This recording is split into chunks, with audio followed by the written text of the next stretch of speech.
सर्दी का मौसम चल रहा है पीक पे और इस मौसम में खांसी जुकाम कॉमन है और इसी को ध्यान में रखते हुए हम खांसी जुकाम के लिए फ़ायदेमंद चाय बनाएंगे। सबसे पहले गैस को ऑन करके आधा कप पानी डाल के उसमें 1 चम्मच चाय पत्ती,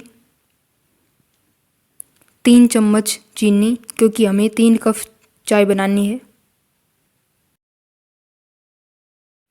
इसके बाद 4 लौंग, 4 इलायची, 4 काली मिर्च और अदरक, इनको अच्छे से कूट के पतीले में डाल देंगे और इसे उबाल लेंगे। अब इसमें 3 कप दूध के डालकर अच्छे से उबाल लेंगे।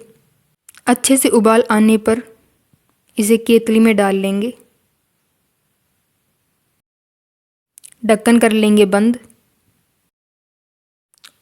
और हमारी चाय सर्व करने के लिए तैयार है, जो कि जुकाम में बहुत ही असरकारक होगी।